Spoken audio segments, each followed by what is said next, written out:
आज हम आए थे पोल्ट्री फेडरेशन ऑफ एसोसिएशन की 32वीं जो हर एक वार्षिक मीटिंग होती है उसमें। तो आज बहुत सारे यहाँ पे इंफॉर्मेटिव सेशन हुए और उन्हीं इंफॉर्मेटिव सेशन में से एक सेशन लिया डॉक्टर यूएसए की कंपनी के साथ काम करते हैं और सोया के ऊपर इन्होंने काफ़ी प्रकाश डाला। क्या वो हर चीज़ एक फार्मर को समझनी चाहिए कि सोया के पैटर्न्स क्या हैं, उन पैटर्न्स को समझना चाहिए। सबसे पहले तो आपका बहुत बहुत स्वागत और हार्दिक अभिनंदन है एग्योक न्यूज़ में। Thank you. मैं जानना चाहूँगा जो कि सोया की बात हम कर रहे थे, एक्चुअली दिक्कत कहाँ है? अगर मैं इस साल की बात करूँ सोया को लेके ब्रॉयलर फार्मर को मेरे को नहीं लगता कि 80% से भी ज़्यादा लोगों ने अब की बार कोई फ़ायदा उठाया है। तो आप कैसे समझते हैं इस समस्या को, पूरी समस्या को कैसे देखते हैं आप? देखिए, हमारे देश में इस वर्ष सोया की कोई कमी नहीं है। हमारी पोल्ट्री इंडस्ट्री, फ़िश इंडस्ट्री और एनिमल फीड इंडस्ट्री को जितना सोया चाहिए उतने सोया की उपलब्धता हमारे देश में है। हाँ, हमें एक प्रिकॉशन लेना पड़ेगा कि हम यहाँ से एक्सपोर्ट ना करें। अगर हम अपने देश का सोया एक्सपोर्ट कर देंगे तो कुछ दिनों के बाद पता चलता है कि अब हमारे पास पर्याप्त मात्रा में सोया उपलब्ध नहीं है। तो पहला एक प्रिकॉशन लेना होगा कि सोया का एक्सपोर्ट ना करें और जितनी सोया उपलब्ध है उसको ठीक तरह से अपने देश के एनिमल फीड इंडस्ट्री को बढ़ावा देने में इस्तेमाल करें।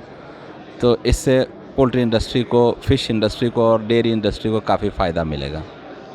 अगर मैं गलत नहीं हूँ सर, अब की बार पिछली साल 18 लाख टन का एक्सपोर्ट किया गया और जो हमारी रिक्वायरमेंट थी, एक बार एक्सपोर्ट किया गया, उसके बाद इंपोर्ट की मांग बढ़ी जो पोल्ट्री फार्मर्स अभी गए और उसके बाद अभी रिसेंटली दिसंबर में सोपा की एक रिपोर्ट भी आई और सोपा ने जो आंकड़े पोल्ट्री फार्मर्स ने पेश किए एक तरीके से गवर्नमेंट के आगे, या फिर जो आंकड़े वो लेके गए थे उनको सिरे से नकार दिया।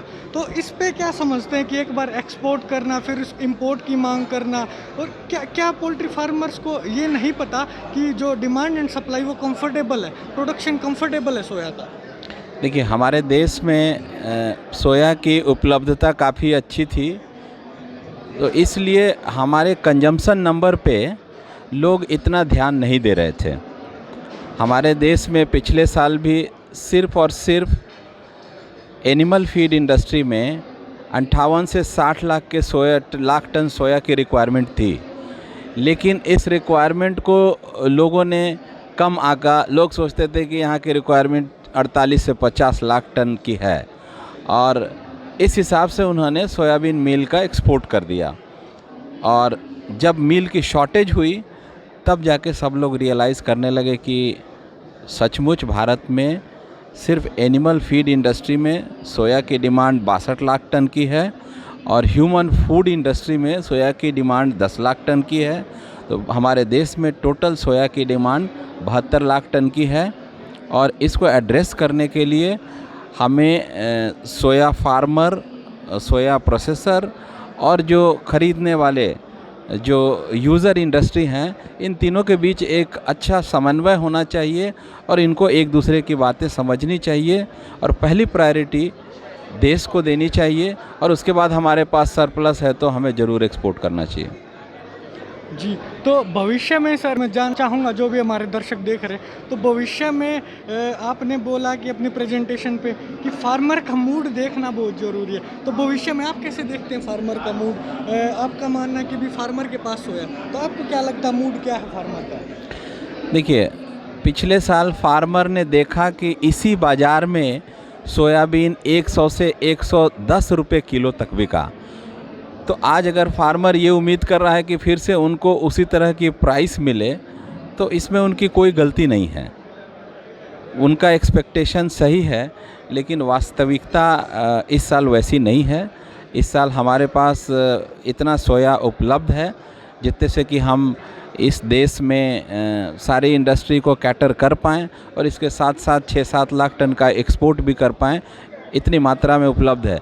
लेकिन हाँ, अगर तत्काल प्रभाव से देखा जाए तो पोल्ट्री इंडस्ट्री को या फ़िश इंडस्ट्री को रोज़ सोया चाहिए और अगर हमारा फार्मर अगर ये सोचें कि हम 3-4 महीने तक इंतज़ार करके देख लें कि सोया के कैसे भाव मिले उसके बाद सोया बेचें, तो अब इसमें उस परसेप्शन में फार्मर का भी कोई गलती नहीं है, फार्मर का भी परसेप्शन सही है।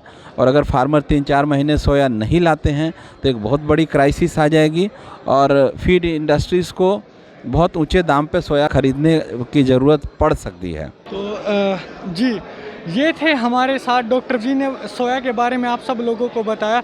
और बहुत बहुत धन्यवाद करना चाहूँगा सर आपका भी एग्रीकल्चर न्यूज़ के माध्यम से सभी हमारे दर्शकों तक जानकारी पहुंचाने के लिए सोया से रिलेटेड। तो और भी तमाम ऐसी पोल्ट्री से जुड़ी जानकारी रखने के लिए हमारे एग्रीकल्चर न्यूज़ चैनल को जरूर सब्सक्राइब करें। धन्यवाद।